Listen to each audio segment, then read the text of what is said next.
I am so jealous of you. Everything always looks so good on you, is what friends often say to me. But do you know what I've been through to get this body? Follow me and I'll tell you my story. I used to be the girl in school that nobody noticed. All of the boys would just look right past me.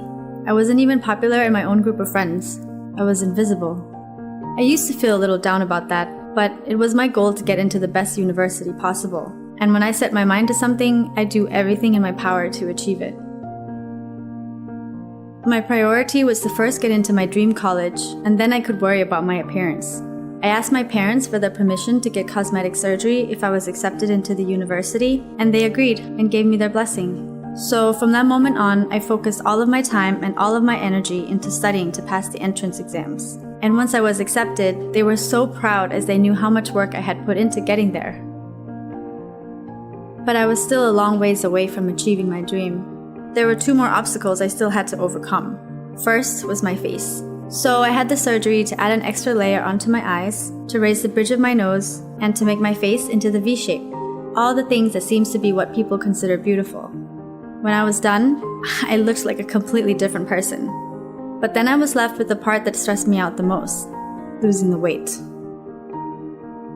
Because even though my face was beautiful, if I'm still fat, no one will consider me beautiful. This is the social convention. You have to be skinny to be beautiful. It didn't help that most of the boys in the university liked to tease me. Chubby, they'd call me. Piggy, they'd tease.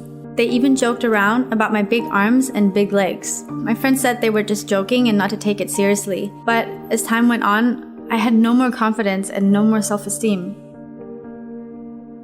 So I had to be skinny. I watched clips online to teach me how to exercise, and I used the entire summer break to lose the weight.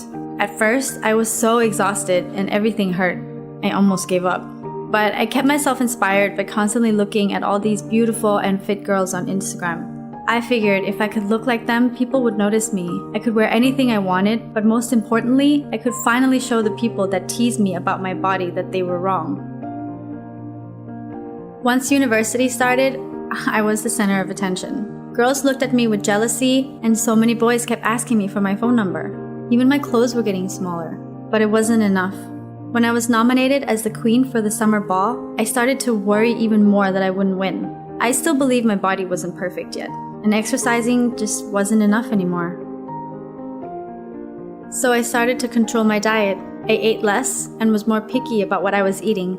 I ended up losing weight even faster than I did from exercising. People were telling me I was too skinny, but I didn't believe them. I'm not skinny. What are you talking about?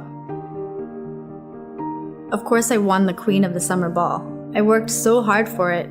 Everyone was congratulating me, but all I could think about was that I had to work even harder. That I'm still fat, and if I'm not careful, I would go back to being invisible again. I had to exercise more and control my diet more. So I started to work out not just in the evening, but also in the morning. I didn't eat anything that had carbohydrates or fat in it. For lunch, I would eat fruit or a box of milk, and for dinner, I had just a glass of water. I was so obsessed with how I looked. I really believed that if I missed a workout or ate more than I was supposed to, I would go back to being fat again. While I was obsessing about my weight, I was just ignoring all these other strange symptoms that were occurring. My period had stopped coming for months. I was losing so much hair. I was cold. I was always cold. My skin was starting to peel, and I was struggling in every single class to focus. My grades had dropped so far and so fast that nobody could believe it.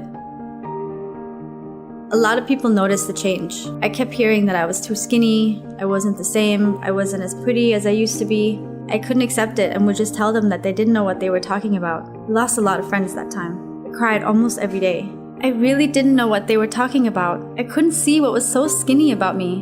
When I looked in the mirror, I still looked fat. So I thought they must have just been jealous. Hi, honey. I woke up to see my mother standing next to me. She looked sad and concerned. Then I looked around. Why do I have so many tubes in my arms?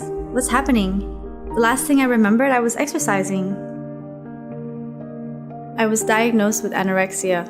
I couldn't believe it, but I knew my condition must have been serious when I could no longer feed myself and I had to be fed through tubes. I was in the hospital for weeks. I even had to drop out of school, and my mom even had to quit her job just to take care of me. But it's been a year now, and I'm fully recovered and finally back in university. I've really learned how little value other people's opinions have. The most important things are the love you have from friends and family, but what's even more important is the love that you have for yourself. I am me, and I am beautiful in my own way, and I don't feel the need to have to follow society or trends about being skinny. Why do I need people who only love me for how I look anyway? It's been a long journey getting here.